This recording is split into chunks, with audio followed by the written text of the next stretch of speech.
It's difficult to think that something so obviously unimportant at first caused everything that I was to fall apart. Simply folding clothes in the living room when Jake called out from the hallway, "Lorraine, can you help me with this?" I turned to find him at the steps struggling with his belt buckle. He was wearing khaki shorts that hung loosely on his hips, and the leather strap of his belt was twisted uncomfortably. "It's stuck or something," he said as he walked toward me, looking slightly frustrated. "Can you fix it?" I laid the towels aside and walked over, nodding sure. I approached him, reached for the belt and tried to free the strap from the buckle. As I focused on the task, I could hear him breathing, and I apologized under my breath as the leather resisted, but then with a sudden yank the buckle gave way, and before either of us could react his shorts slid down to his ankles. The world seemed to freeze in that instant. My eyes involuntarily darted downward, and I felt an electric surge of tension that I couldn't explain. Almost immediately, I turned my gaze away, but the rush of emotions was overwhelming. Jake appeared frozen for a moment, his hands hovering awkwardly around his waist, his face flushed crimson. Sorry," he stammered, and I immediately pulled my shorts back up. His voice was strained, and I stepped back, my cheeks burning with embarrassment as I stammered, "That's okay." It was an accident, a brief moment of embarrassing exposure, but the energy that filled the room, and the way his eyes lingered on mine as he left, changed something between us. Neither of us ever discussed it, but things between us were never quite the same after that. My marriage to Ellen wasn't your typical love story, but it wasn't terrible either. It was just a peaceful, comfortable routine that had gradually lost its warmth over the years we had married later in life, me at 44 and him at 50, both coming out of failed first marriages. Before Jake moved in, Alan had his own routine and hobbies. He played golf on Saturdays, went fishing once a month, and had an apparently never-ending cycle of client dinners that kept him out late most evenings. I had learned to accept our silences by filling the voids with housework, gardening, and charitable work. Jake's son from his previous marriage had always been courteous, but aloof toward me. Our interactions had been limited to the few awkward holiday visits early in my marriage, when Jake was still in college. Back then he had been a reserved young man. It was strange after all to be forced to share a space with a new stepmother, but 6 years later, the man who arrived at our door was not the shy, reserved adolescent I remembered. Jake had just graduated and was struggling to figure out what to do next. He had a fine arts degree, something Alan often rolled his eyes at since it hadn't exactly led to immediate success, so Alan offered him a place to stay until he could sort things out. I wasn't consulted about this arrangement, but I didn't object. The house was big enough for all of us, and I didn't mind the idea of some company. While Alan was busy with his work and social life, what I hadn't expected was how quickly Jake's presence altered the atmosphere in the house. He wasn't just another person filling space, there was something magnetic about him. His natural charisma made him easy to be around, his dry humor disarming, and his smile was infectious. He brought a kind of energy to the house that Alan never had. It all began with basic moments. Jake showed around one morning with a cup of coffee as I was pruning the plants in the backyard.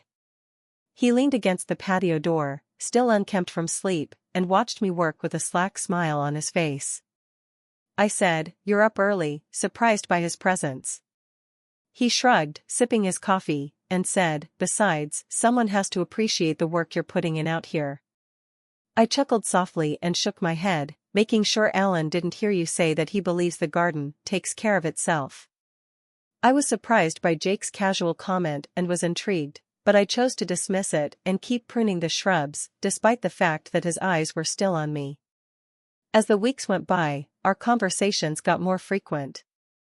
Jake began to spend more time in the kitchen with me while I prepared meals, telling me about his time in college or seeking guidance on job applications. I noticed him sprawled out on the couch in the living room one afternoon, sketching in a notebook. "Would it be okay if I took a look?" I said, indicating toward the pad he was holding, and he hesitated for a second before giving it to me. Gorgeous pencil drawings adorned the pages. Portraits, abstract patterns, and landscapes. "These are incredible," the artwork appeared to be moving. Sincerely impressed, I remarked, "You ought to exhibit them to an art director or gallery, you have actual potential." Jake made a brief gesture of gratitude. As our gazes locked, you were the first to mention that there was something significant about his remarks. They carried that in the air, and I could feel the tension between us growing, but I couldn't quite place it. Then, the belt incident happened, and everything changed for days. The house was filled with an unmistakable tension, a kind of electricity that we couldn't manage. I found myself trying to avoid being alone with him, but it seemed impossible because the house was too quiet and we saw each other too frequently. One evening, I was doing the dishes when Jake entered the kitchen, his hair still damp from a shower, and his voice was soft when he spoke. "Lorraine, I must apologize for what happened the other day."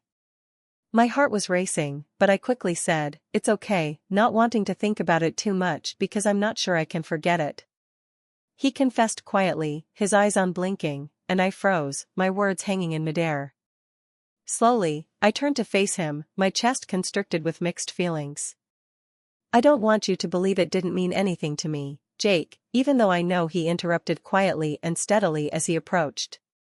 I quickly pulled away from Jake and forced a casual tone into my voice as I called out, "I'll be right there," but deep down I knew something had changed between us that couldn't be undone. The days that followed were a blur of avoidance-strained conversations and the occasional fleeting loaded glance. His words were heavy with intent, and for a long moment neither of us spoke. I was folding laundry in the guest room one afternoon when Jake appeared at the doorway and asked, "Can we talk?" His voice was uncertain, so I nodded and closed the door behind him. As he entered, he paced a little before stopping in front of me and confessing, "I don't know how to act around you anymore," in an emotionally charged voice. Alan was unaware of everything lost in his own world of work and social obligations, but Jake and I were caught in the tension we had created. "Jake, we need to move past this," I said, my voice shaking. It was just a second, but his words came out more forcefully this time. It wasn't just a moment for me, but it was something more for both of us, and the moment that followed would change everything.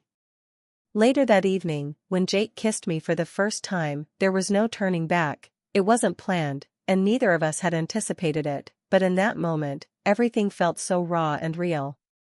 I knew it was wrong, but the feelings were undeniable. The days that followed were full of stolen kisses, and we were cautious, hiding in places of the house where people wouldn't see us, but as time passed, we grew bolder and more confident in our actions.